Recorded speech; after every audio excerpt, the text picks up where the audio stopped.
Good evening, everyone. My name is Lindsay and I am the Client and Lab Services Manager here at Examen. It is my pleasure to welcome you to the first webinar in our new 2023 Male Fertility series.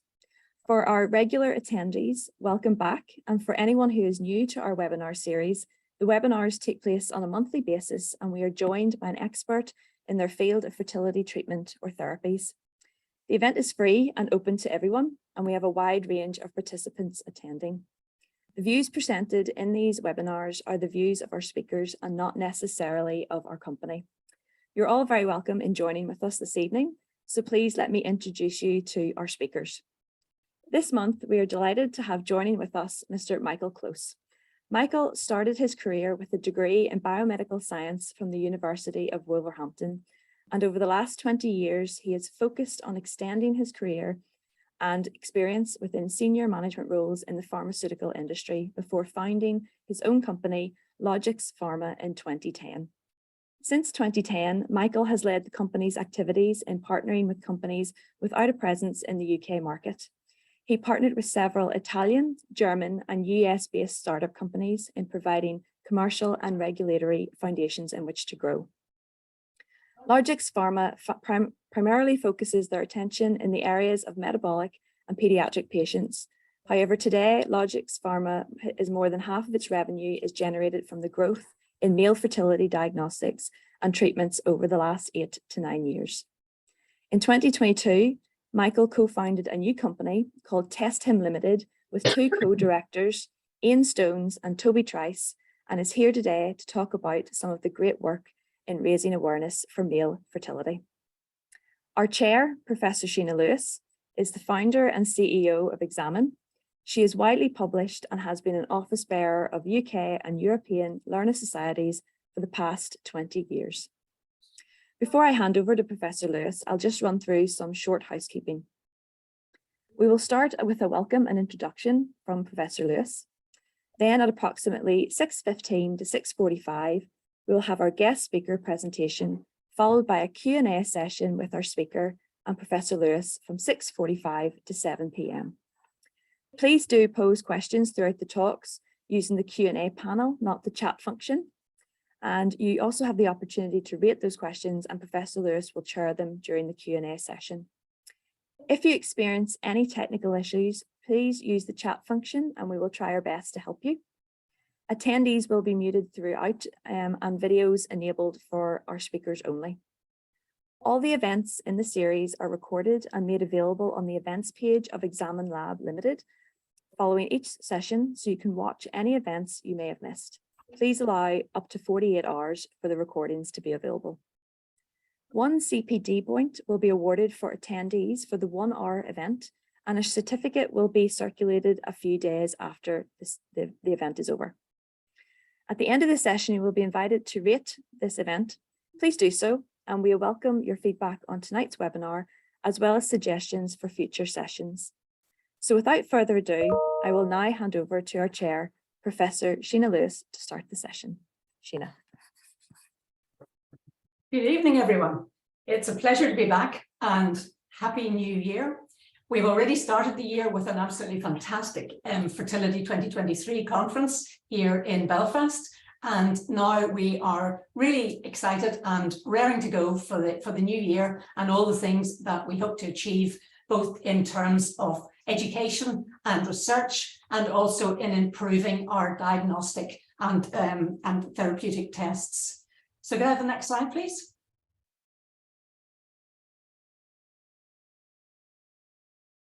So the purpose of our webinars is to, first of all, raise the awareness of male infertility, because believe it or not, even after all this time, we're still spending about 90% of our time talking about women and about 10% talking about men. And of course, it should be 50-50. And the problems are 50-50. And we want to provide men with knowledge and also advanced testing and really support them on their fertility journeys. So the purpose of our company in Examen is to help more men become dads. That's the men who want to become dads. Next slide, please.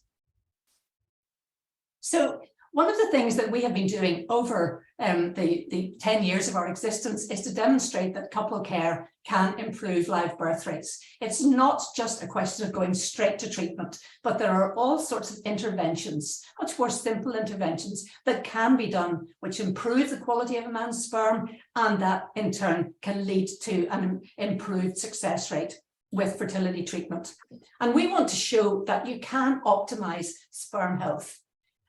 Men are completely different from women in many ways, but one of them is that they produce new sperm every couple of months. And so if a man realizes that he has a problem, that his sperm quality could be a little bit better, then there are lots of things that he can do himself through lifestyle interventions, through supplements, and also through some minor surgical interventions. And those can actually help him to improve his sperm quality. And because it only takes a couple of months for this to happen, it's not really too hard for a man to take control of his own fertility and achieve a better lifestyle. So our big, hairy, audacious claim is to make 1 million men into dads. Now, understanding the exact test, we call it the exact test, that's the brand, but it's sometimes known in the clinics as the Comet test. Men set a very high threshold for sperm DNA quality. And unlike the heterogeneity of everything else in a man's semen analysis, how many sperm he has, whether they can swim, what they look like, for a fertile man, the vast majority, 90% of his sperm are going to have really good DNA. And so we know that if a man has high DNA damage, that can lead to an increased risk of infertility, an increased risk of miscarriage, and a lower success rate by IVF. Now, we are very keen that our company reaches the highest standards, and the results that we have are generated for certification by the ISO 13485. And we're also going through the ISO 15189 accreditation at this very moment. And so far, things have gone really well, and we hope to achieve that by the end of the month. But the interpretation and results and management of the client's report is performed by the referring clinician.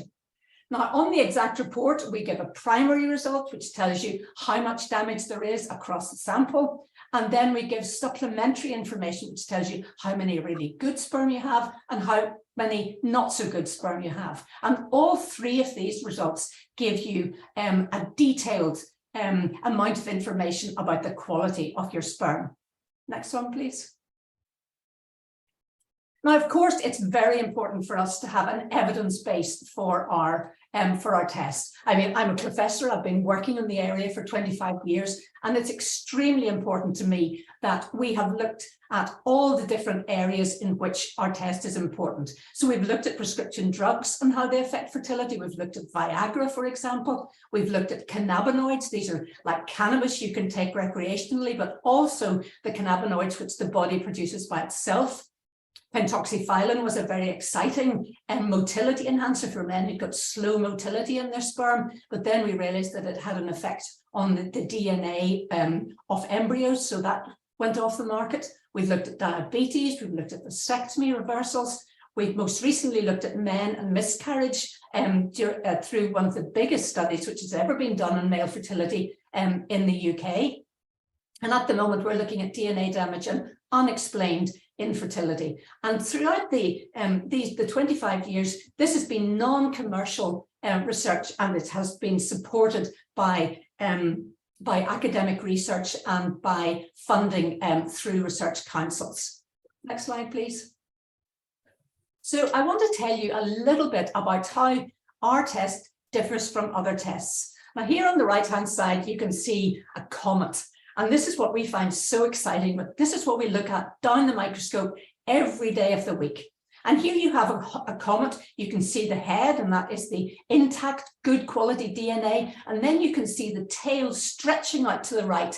And believe it or not, the intensity and the length of that tail and all those tiny little pieces of fluorescence that you can see there are the DNA strand breaks. So you can actually visualize how good or how bad your sperm are. And that is what we do with a representative number of sperm across the semen sample for each of the tests that we do.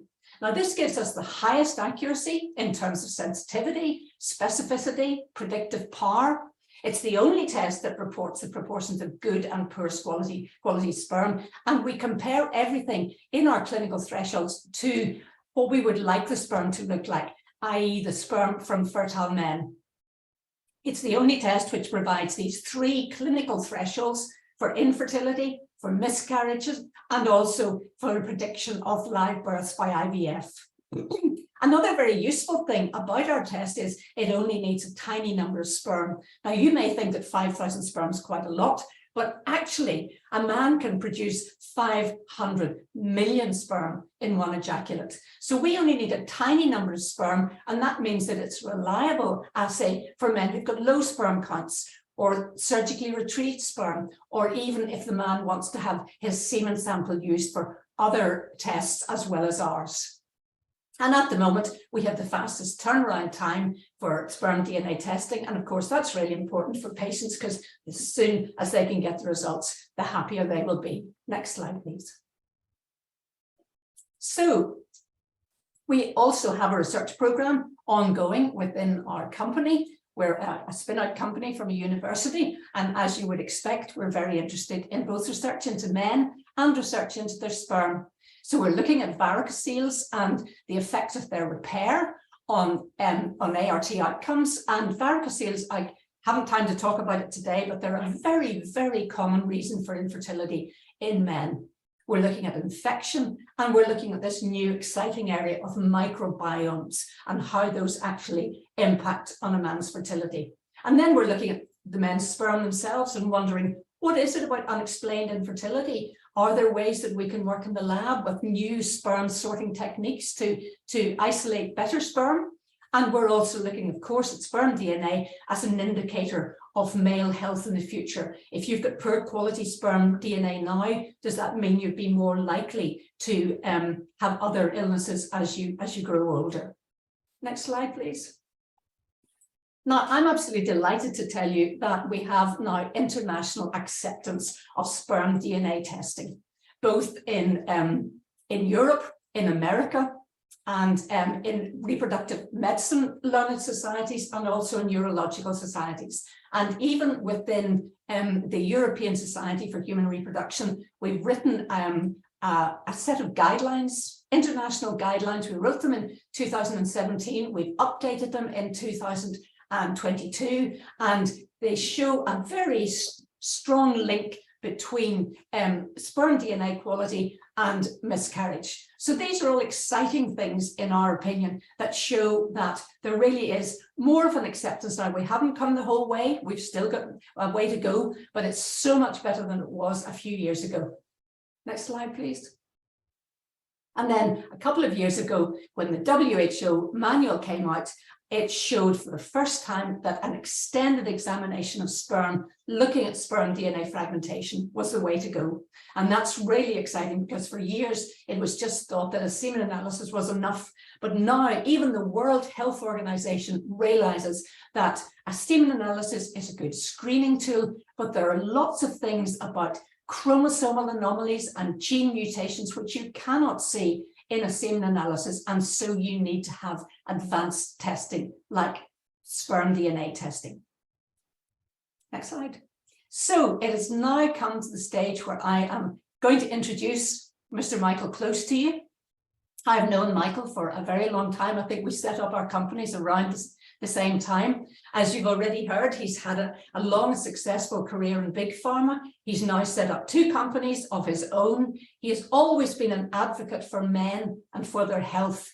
And this new initiative, which he and his 2 friends, I call them the 3 Musketeers, have brought, called TestHim. And this is an initiative to provide guidance, testing and support for men, and it is very much needed. And I, for one, am very excited to hear what Michael is going to say to us next. So Michael, the floor is yours.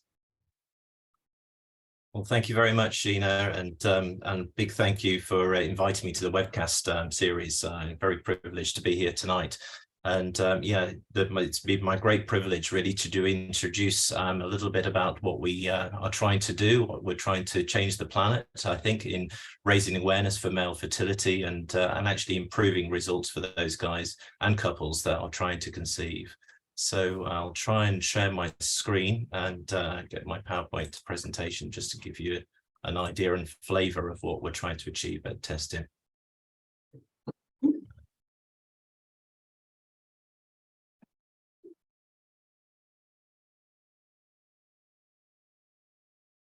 Okay, so can you see my screen? Yep. Okay, thank you. So just to give general introductions, my name is Michael Close and I'm the CEO of LogixX Pharma. And LogixX Pharma has two main elements to our business, really. We started out with a traditional pharmaceutical interest in pediatrics and rare diseases, but more than half of our revenue now and concentration and efforts really is to raise awareness and to provide services for fertility clinics and external laboratories in providing the latest diagnostics and treatment options for male health and moving forwards. And what we've been able to do over the last 12 months, 18 months is actually team together with three unlikely lads or three musketeers. And you've got them on the screen here. So we've got Toby Trice at the top. He's a high-speed train driver by day, but he also has some interesting weekend activities, which I've been very fortunate to experience in the fact that he's also a high-speed racing driver on the track on GP circuits. But we've also got Ian Stones here. So Ian Stones has had a wealth of experience in learning about nutrition, acupuncture, and has operated his own clinic in offering service and advice to both couples going through their fertility challenges over the last 15 years.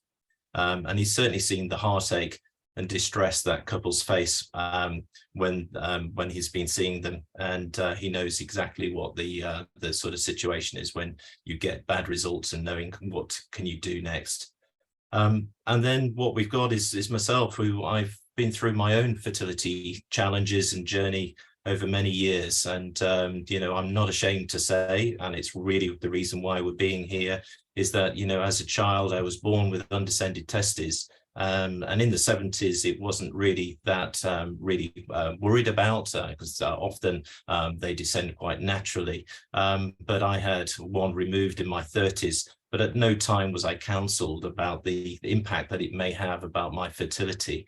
And certainly the fertility journey for me has been rather challenging. And whilst I'm a biomedical scientist and, you know, a very good sort of, you know, advocate for science, and having worked with big pharmaceutical companies which specialize in fertility, male fertility has always been one of those areas where it's been almost the forgotten 50%. So that's one of the reasons why I'm doing what I'm doing is really to try and equalize that balance and to provide better an understanding of the disease state, both for healthcare professionals and for patients that are going through their fertility struggles. So, and I think one of the first things that I've experienced, and many other people that I speak to, is that men feel left out of the process when they're trying to conceive, certainly when they go through a fertility clinic for assessments and through for fertility treatment. And, you know, often men feel helpless. They've got no idea where to turn to. There's been a lack of support groups over the years, and men just don't talk to each other really about what they do and what is troubling them. They seem to put all the weight on the shoulder from what their partner's experiencing and trying to muscle through. But, you know, we're very sensitive guys. All guys, everybody's sensitive, but, you know, guys can get sensitive too. And, you know, until recently, there's been really no focal point for men to come and get some help. So that's really why, you know, we've actually got the three of us together, the three unlikely lads. How can you put a train driver, an acupuncturist, and a biomedical scientist and a company operator together? I've no idea really how it all started, but it's all from one common interest. It's about fertility and our fertility health, or the challenges that we've seen as ourselves. So one of the first things that we want to try and look at is some of the experiences that we've all had. You know, why did we set up Testim? Well, Testim's come about And I'll move on to what we're trying to do. The TestHim's come about because all three of us have been interacting in many ways, either independently or together over the last 2 to 3 years, certainly over COVID. There had been a number of initiatives that really sparked an interest from the Fertility Network charity, and they adopted the HIM Fertility Support Group, or they initiated the HIM Fertility Support Group out of some great work that was done from Rod Gilbert in raising awareness through some of the work and comedian activity that he does. And the charity have put on Zoom monthly meetings for about 2 years or so, and I joined Toby and Ian, who are ambassadors for the charity, but also are hosts of this HIM Fertility Support Group. And one of the key things that we found over the last 18 months is that guys really do need a lot of support, and there's a number of different reasons why men have fertility challenges. And quite often, month after month, what we found is that a number of the guys were asking, coming on and new people joining all of the time, is that we're getting similar common questions that are being asked all of the time. And it struck us that, one of the key things is that there isn't a good place or a central place where people can get unbiased advice, education, support, and testing. So what we decided to do, we clubbed our heads together. We actually met at a race circuit that Toby was racing at. I think that was at Brands Hatch. And we actually sort of just had a little bit of a chinwag about, what on earth is going on? What can we do? So my thoughts were, well, let's go and sit down. Let's do a bit of whiteboarding. Let's think about, well, what can we do to support patients? Because it's often the clinic that see those patients in their most vulnerable state. But what we find is that they don't necessarily get asked all of the right questions up front, either from the practitioner, the general practitioner, the GP, or through the fertility clinic. And then often, information that may be passed through to them, they've forgotten about it, goes straight over the top of their heads, and there's no ongoing support. So what we've decided to do is to do something a little bit smarter. We said we can do something better than that. We know some very good people in the industry. We know there's some very good validated questions for fertility health and male fertility health. So we set out on trying to create a new company, a new vision, a new mission, I suppose, in how to take the step forward from where the charity is and actually put something practical in the hands of people that we talk to regularly. So we've come up with our mission, really, and it's 4 simple things. And it's very, very in line with the work that you do, Sheena, at Examen, and what we do as a business within LogixX. The first part of that is driving awareness. It's about driving male fertility awareness and about couples in fertility. So, the general things, 1 in 14 couples will struggle with fertility.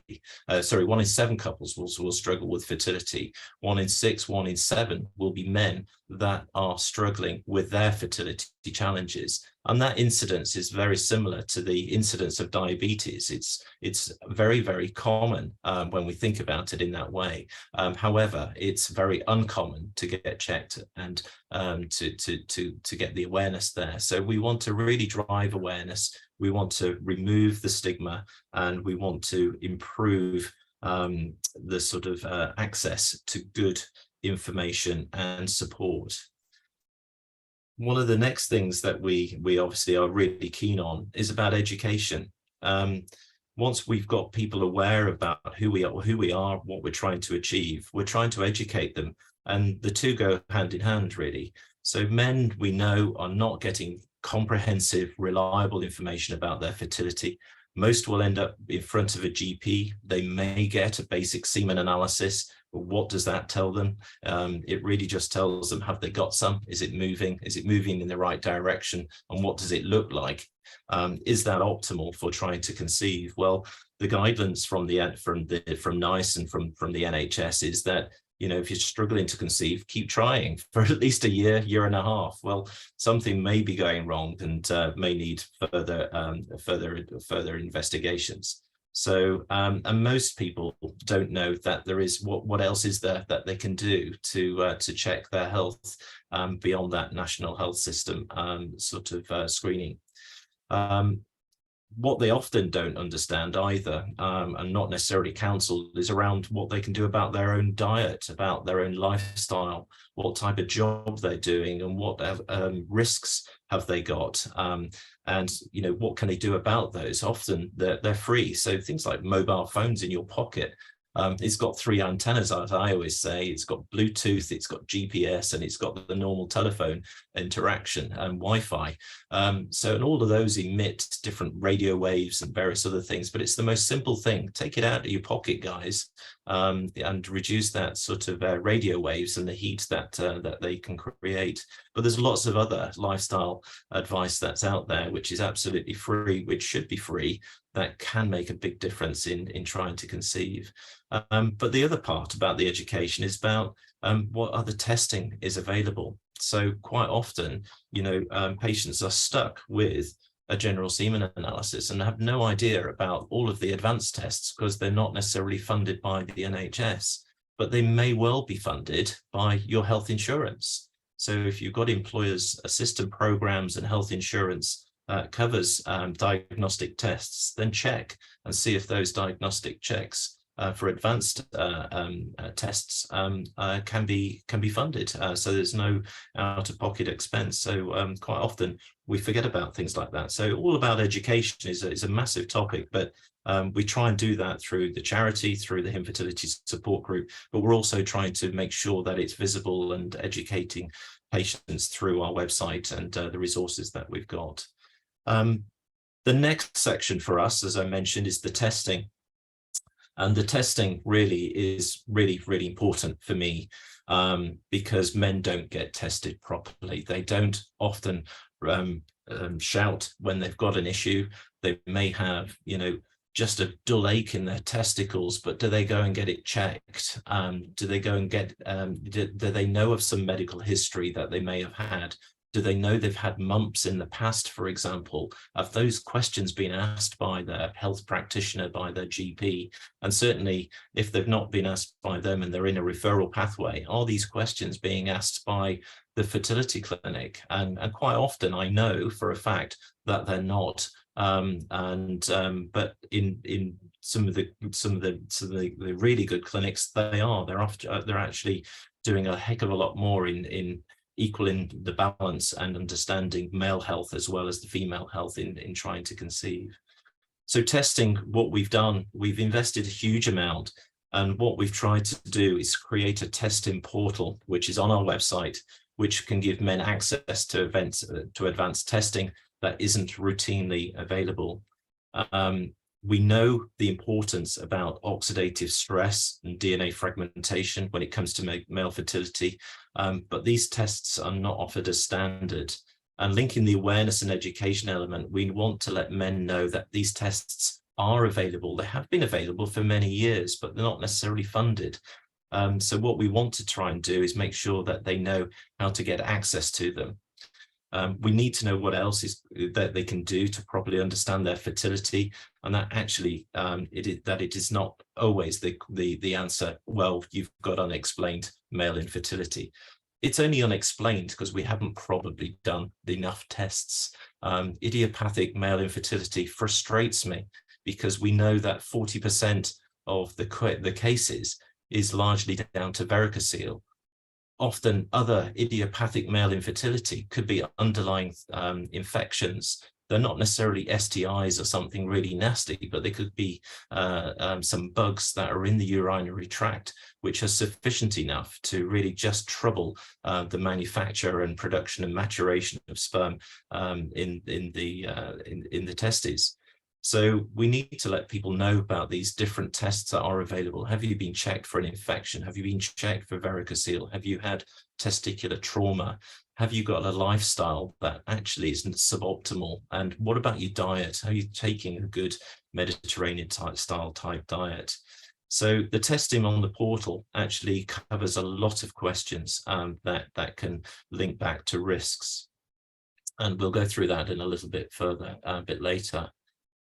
But the other part is about the support. So the support is really, really important. You can't just give a guy a result and let him loose with it, because what is he going to do? We know a huge amount of men, and I've known a few people myself that I've been involved with. It's been led to suicidal thoughts. It's meant that some patients, and it's reported in clinical literature, that they have committed suicide as they've not had a good result. They've been told they're not going to be able to father a child, and it's left them feeling useless, empty, valueless. So it's really important that we support guys, especially if they don't get the result that they're often wanting to see and wanting to hear. So there's two main key elements to the support that we're trying to do. First and foremost is the correct medical guidance, and that correct medical guidance often comes from urologists or andrologists, which are specialists in male fertility health. Men are often none the wiser as to what to do when they get a test result, but these chaps, these healthcare professionals, will be able to guide them through alternative tests, definitive tests, diagnostic tests that may actually be able to find the correct referral pathway and the actual correct treatment pathway, whether that's a medical intervention or a surgical intervention or a nutraceutical support intervention, for example. Or it could well be that there is some genetic issues that needs to be talked about in further explanations that really need some specialist support around what do people do when they really can't have children, and what options are available to them then. So the other element, as I mentioned, is the actual crucial element, which is the emotional and peer-to-peer support. We know men don't find it easy to open up, and for some men, when they do get the unhelpful comments like "just relax, go on holiday," or even "don't worry, mate, you can use some of mine," those are really, really unhelpful comments. And what we're trying to do is to say, okay, we might need to take a few of those on the chin, but there are good people that you can talk to that are in exactly the same boat as you, and that come and talk to us, because we can probably advise you in the right way to get either the right level of support or know somebody who's been through the issues or trauma that they may be experiencing. And that, a problem shared is a problem halved sometimes. That can make the huge difference in allowing people to move forward through their fertility journey, whether it's a successful journey or whether they have to think about an alternative lifestyle in the future. So struggling to conceive has a massive impact on men as well as women, yet the support out there for men is negligible compared to what is available for men. And that's what we're trying to do. We're trying to balance that. Toby, who we mentioned earlier, is a classic example of how lack of support and somewhere to go caused him to slip into months of depression. He's quite vocal and quite sort of expressive about it, about how he felt really, really low after his partner and him have been trying to conceive for over 6 years and gone through multiple IVF procedures, and just really didn't know what to do to support his partner. Unfortunately, he found Fertility Network UK. He was advised to go there. And I think that's when things changed for him, really, because men don't often reach out, but there is support out there. And we're really trying to encourage people to go out there and get that level of support. So what Testim have done in linking that pledge, I suppose, is that we're a gold partner of the Fertility Network UK. We've signed up to the pledge. We want to provide the very best education awareness, and we're proud to support them in the TestHim Fertility Support Group.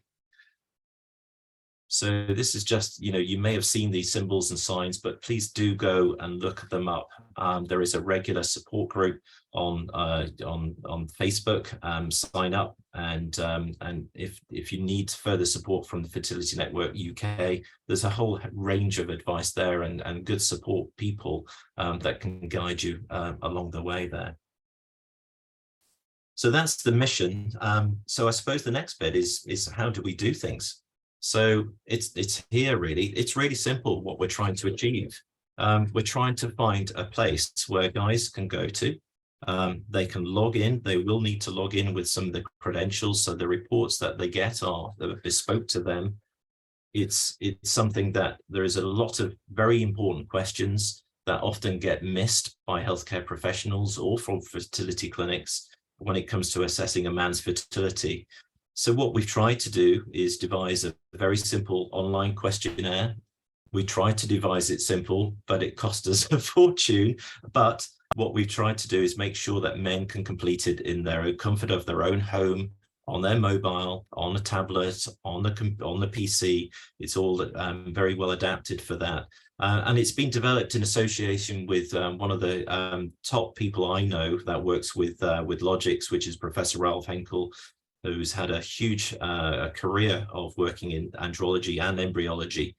And we've pulled together the very best validated questionnaires and research to build a questionnaire that helps identify key male fertility risk factors. It's not a diagnostic tool, but what it does is identify risk, and it identifies risks, whether they're down the line of lifestyle, diet, occupation, medicines and medication, just to name a few of the different areas that we're trying to focus on. And the idea is that we want men to be prompted to think about their fertility earlier, raising their awareness, educating themselves, and knowing the right questions to ask their healthcare professionals, whether that is a GP or they need to go to a fertility clinic for further support and guidance. So the real beauty of the questionnaire is in its ability to assess that risk. We've got a very simple traffic light system. It's red, amber, and green. And some of those risks really try to tease out where people may need to spend a little bit more of attention. They need to look up about their condition, know about the associated risk that they have, and see whether there is 3 things, good advice that's out there that they can do to change their diet or their lifestyle and to get into that fertility fitness mode. So it's all there to raise awareness. And what the questionnaire also provides as you go through and finish is gives automated health recommendations. And those recommendations could be where red flags have been identified, where you may need to go and see a urologist or an andrologist for further investigations. Things like oxidative stress tests or DNA fragmentation tests to really identify where things may be going wrong, identify what type of treatment may be more appropriate.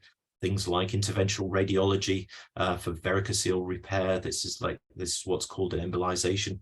That could be more relevant to them rather than just trying to go for an IVF program, for example. So we're of the idea to try and correct the man rather than manipulate or treat the sperm. If we can do that first, then the outcomes are going to be so much better for natural conception, but it also improves rates where you need support from an IVF or an IUI or an IVF-ICSI type procedure. It's about optimizing the very best ingredients that you can, just like making a cake. You need good eggs for to make sure that the cake rises. You need good flour, you need good little bit of pinch of salt, yeast, whatever those ingredients are. We want to make sure that you've got the best ingredients for making a healthy baby. So those are the different elements of trying to associate risk. We try and do it in a very logical and methodical way, and try to identify where further tests need to be considered. And if there is a particular question, we want patients to go to the right appropriate medical profession. And that often is not just trying and trying and trying. It's about trying to go to a urologist to identify what the real true issue is. So in that way, what Testim is really about is to try and put a man's fertility back in his control, where he can properly assess where he's at and learn what steps he may need to take. And one thing that we've forgotten to mention is that questionnaire is absolutely free. It's free for patients going through an NHS program. It's free for patients going through a private program, if it's self-help or not. And we really want to really make that space as important as what anybody would want to do when they're trying to move forward in their fertility journey. The last but not least is this little beauty.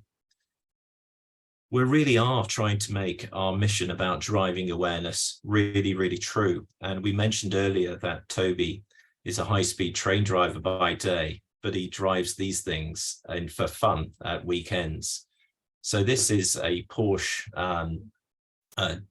Cayman. It's a GT4 car, and Toby has been fortunate enough to not only win the Ginetta GT Academy Challenge about a year and a half ago, but we've spent the last season actually trying to promote male fertility, tackling fertility together, and the mission really is about supporting the awareness for male fertility health. We'll be racing this car throughout the season. It's got six meetings throughout the year, and we really want to encourage anybody that wants to follow what we're doing, to follow what Toby's doing on the racetrack. Come and join us at some of the races if you can. Come and see some of the work that we're doing with the Infertility Support Group. We've put on test days for the Infertility Support Group with the car and done some hot laps. And for that reason, that's one of the key things that we're trying to do with our fertility campaign, is trying to break down the stigma of male fertility once and for all, get people talking, and then hopefully we will improve fertility outcomes for patients in the future. So thank you for listening with me, and hopefully you can follow Toby in his racing, but do follow us on Testim. We've also got support through podcasts that we'll be releasing on a monthly basis, and with some very good invited guests that can really try and help drive the awareness through some of the activities that we'll be doing throughout this year. So thank you. Thank you so much, Michael. That was really good. I mean, you and I sing from the same hymn sheet, as you know, and I just think this is an absolutely wonderful initiative. Can I ask you one question? Even in the time that you've been working in Fertility and now in Testim, have you seen a change in men's attitudes? We have. One of the key things that we've been very fortunate to do is support things like the fertility show for quite a number of years. But this last year, what we found is that the awareness for male health and male fertility health is really, really improving. It's increasing. There's a lot of social media that is out there trying to encourage the use of different or driving the awareness of what male fertility health is, where to go and get advice, things like DNA fragmentation. What is it? Why should you go and get it tested? And that's really, really positive, because there's a huge need out there. It's 50% of the population globally, and yet we're only addressing infertility clinics. The majority of the time it's focused on the women. So we are seeing a change in that environment, but there's so much more to do. We've got to really get guys to come forward, come to have a chat, come and get assessed properly, whether it's in the comfort of their own home, doing a questionnaire that can then give them the encouragement to actually go and get tested properly, go and get the correct diagnosis, so that they can be offered the right treatment moving forwards. Yeah, I think that's wonderful. I mean, another initiative which has just come about quite recently is either Carrot or Peppy Health, which you may know about, or our listeners may know about. And this is where employers are being encouraged to provide health perks or health opportunities for their employees, because health is such an important part of a person's job. And one of the areas that Peppy Health is interested in is male health. And actually they're going to be talking in one of our webinars very soon about that very area. And I think it's really exciting that we're now having an opportunity for men to talk Now, in your case, you're talking shoulder to shoulder, man to man, peer to peer, and I think that's probably one of the best ways that we can do that. Now, I've got a question here from Brian Woodward, and he's saying the HIM fertility track days are fantastic for support, allowing guys to talk about male fertility and have a hot lap in Toby's car. Will there be any more in 2023? Yes, is the answer to that. It's likely to be either before the season starts or at the end of the season finishing. And the reason for that is Toby's not allowed to do any testing in the car to even up the sort of the GB challenge. So we've actually got a date on the 26th of February at Brands Hatch. We're starting at 9:30, and anybody that would like to come along and see what's going on with the HIM fertility car, sorry, the Testim car, I get mixed up as well, Sheena, the Testim car, and what we're trying to achieve, then feel free to come down. It'll be a free day on a Sunday, and we've got the opportunity of limited number of hot laps that we can take guys out in. So we're going to encourage healthcare professionals. We're going to encourage people to come down and see what's in the what's on the track. And we may need to do a draw to see who can actually go out with Toby. And he's promised to keep topped up with the nutrition and fluids, because he gets rather exhausted. But it's a great opportunity for him to blow off the cobwebs of the dust sheets from last year. And get out and do some really good support and get people out on the track. Oh, that's great. I can't think of a more man-friendly activity than that, to be honest. There's another question here from someone whose name isn't given, and it's, do we know if the NHS are starting to think about taking on the DNA frag test? I think this is one I can possibly answer, and unfortunately the answer is probably no.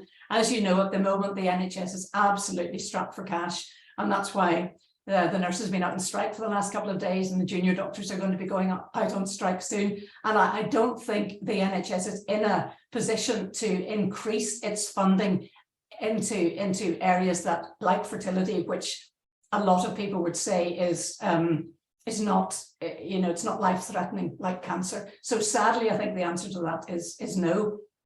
Now, Gulliam has a couple of questions here, and one of them is, what is the response from men who've been using your device? And I think that's probably a question we would be interested to know the answer to. Yeah, so it's really interesting, actually. So we did some analysis actually only at the back end of last week. So we've had somewhere in the region of about 400 men now that's accessed the portal, which is absolutely fantastic in relation to how many people that it could benefit. But some of the feedback that we've got is absolutely fantastic in the fact that they've not, some patients, or not, I don't want to call them patients, they're just guys. So some of the people that we've had and got some feedback from is that they didn't realize about some of the questions that can have an impact on their fertility health. So it's come across really, really positive. And we're obviously going through a continual program of development. So we're taking that feedback and trying to improve it as we move forwards to make sure that it's more and more relevant for some of the questions that's going to be useful, not only for that peer-to-peer, but also almost standardize the approach for fertility clinics as well. Because if they can use a standardized approach, well, hey, we've probably got a better way of diagnosing and treating patients more effectively. So it'll only be a win-win situation. Yeah, I think you're absolutely right there. Although Jonathan Ramsey here is a very pertinent question. First of all, Michael, simply to say thank you, and I would second that. But how are we going to reach the men before they get to the IVF unit? And that's the problem. Even if you had your standardized questionnaire, by the time they get to the IVF unit, they'll be put on the fertility journey, ending in treatment. Whereas, as you've said so eloquently, there are so many things we can do to fix a man's sperm prior to or instead of having fertility treatment. I think it's a real big challenge here. And some of the activities that we've been trying to do is work very closely with the charity, with Fertility Network UK. Think about some of the work that HIM Fertility Support Group are doing. They're doing a great job in, seeing patients. But, the HIM Fertility Support Group, we have to be non-promotional, non-biased. We have to give, good information through that group. And this can be really quite challenging. But we'd like a pledge, really, from a Testim pledge to use this test wherever possible. So some of the activities that we will be doing, we'll be working with clinics to try and drive the awareness of that this portal is free. It's free for anybody. You know, it's not going to cost the clinic anything. It's not going to cost the patient anything. There is only good information that can be yielded from doing the questionnaire, and the questionnaire can prompt patients or men to ask the right questions for the appropriate referral for GPs and for the fertility clinics themselves. So I think you're right. The challenge is, how do we get this out there? Well, some of the things that we are going to be doing is pushing this out through social media. We've got podcasts that we are doing, and the podcasts will be visible on YouTube, Spotify, and various other streaming services. So we're actively getting the information about what we're doing as Testim out there, and in all the channels that can be supported through those promotional paid for support to get in front of people. But ultimately, we need the help of healthcare professionals. We need people that are in the business of seeing patients about their fertility journey to recommend to go on the portal. It's free, and to bring back the results. It produces a nice PDF, a results summary. Bring the results back into the clinic and let's discuss it. So yeah, I want as much. Have you anything on your questionnaire about miscarriage, the association between the man and miscarriage? We haven't yet. We do have on our website, but we do ask some very, important questions about the length of time to conceive and things like that. Yeah. The reason I'm asking you is because there's a question here from Saoirse O'Brien, and she's saying, that she is a fertility professional, and what can you do with the patients who have recurrent pregnancy loss? Perhaps they've got DNA fragmentation, but what can you actually do? You can improve their diet, you can reduce alcohol or suggest that, reduce smoking, but what else can you do? Because she's suggesting that in their clinic, none of this has actually made a difference to their clinical outcomes, and it's a very, very hard problem to solve. I think the very first thing is about that differential diagnosis. It's about having that full health history. It's about understanding what medicines that patients are having. What is their age? What is their relative risk? Have they done a full complement of a whole suite of different diagnostic tests? Have they seen a urologist? Have they had an ultrasound on their testicles to see if there's any blockages, any obstructions, trauma, or any large engorged blood vessels that could be having an impact? And generally, I think if you approach it from a differential diagnosis point of view, you should be able to find areas where you've got concern, and think about, well, if you've got low count or you've got low motility, is there an issue with the hormone profile? Have you done a blood hormone check and see if actually there is a hormone imbalance with the testes between the hypothalamus and the pituitary and the gonads and the testes? Because if we've got high FSH and low testosterone, there could well be an issue of production. So that's one thing that you need to look for is maybe a hormone imbalance. But have you checked whether there's an infection? Have you checked whether you've got any other medical issues that's going around? Have you checked the lifestyle and diet? Are they on whey powders, in the gym all the time, and taking too many antioxidants when they actually don't need them at all? Have we done an oxidative stress test or a DNA fragmentation? And then try and work out what is going on, because equally damaging to have an over supplementation of antioxidants as it is to have an insufficiency or a deficiency in nutritional content of either food that we take normally or antioxidants that we may need to supplement it. And then, of course, those gym addicts are also taking androgens, extra androgens in the form of nandrolone, which can actually suppress spermatogenesis. There's another question here from Saoirse, and it's, I assume, Saoirse, you're coming from somewhere in the Republic of Ireland. In fact, I know you are. Where can we find the portal to direct patients to, and is it available outside the UK? So it is. So it's a .com website. It's testim.com, and on that testim.com website you'll see portal, and if you hit that button, it will take you through. If you're a new user, you'll need to set some credentials and two-factor authentication. Once you've got that, then you can access it completely free. There's no fees at all associated with accessing that portal. Great. Now, there's one question here, another question from Gulam, and he's saying male factor infertility also correlates with several other health factors, and this will help to get GPs to open up, you know, the whole area of general health. Early detection could save the NHS huge revenue. Is this something that you intend to develop?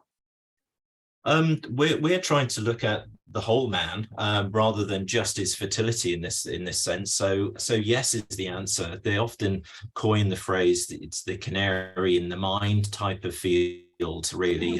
So fertility can be the canary in the mind, in the fact that there's other issues going on down there that could lead to issues in the future. And we know if men have got testicular issues, if they've got low testosterone, which is affecting their fertility, it may well have an impact on cardiovascular disease in the future, cancers, and even, you know, mental health issues, early onset Alzheimer's and so forth. So there's a lot of linked issues with, you know, hormonal imbalance, which could have an impact on fertility, which could also have a longer term impact on future male health. So this one of the key issues for us is not just treating the sperm in a lab.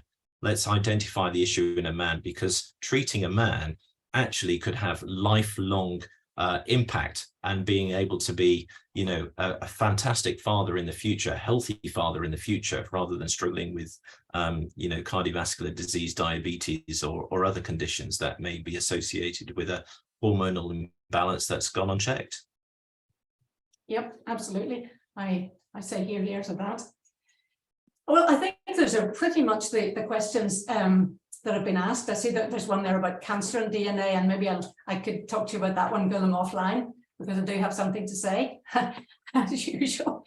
But if I can just tell you about the next couple of talks that we're going to have, and they all follow on so well from Michael's, and we are absolutely delighted that Michael was able to take time out of his very, very busy schedule to, you know, to talk with us tonight. Last year, when we were doing our webinars, we were slightly more focused on scientific and clinical data. But at the beginning of 2023, we would really like to focus on the patient, the client, the man, and see what we can do to talk about that. And I talked earlier on about Peppy Health, and we're going to have a webinar about that. Lindsay will give you the details in just a moment. We're also going to have Alison Campbell, who's very, very well known in care, whom we've been working with for many, many years. And she's going to be talking about add-ons. And for those of you who are already working in the fertility area, you'll know what I mean by add-ons, but these are just additional procedures or therapeutics of some sort that can be used in your IVF and ICSI treatment. And we're going to talk about the pros and cons of those as well. So thank you very much, Michael. And I'm going to hand over now to Lindsay, and she'll give us the specifics of the next couple of webinars. Thanks. Thank you very much. Thank you, Michael and Sheena, and thank you for everybody else for joining us this evening. And we hope that you can join us, as Sheena said, for our next few events. The next one will take place on Tuesday, the 7th of March, when Dr. Alison Campbell from Care Fertility will be joining us. Registration for that event will open tomorrow, so keep an eye out for the link when it's emailed out to you. Then the following in April will be the 4th of April, where we will have Laura Carter-Penman from Peppy joining us for that webinar series as well. So that leaves me just to thank you all again for joining us. Please do not hesitate to get in touch if you have any queries, and we look forward to seeing you all at the next webinar on the 7th of March. Have a great evening.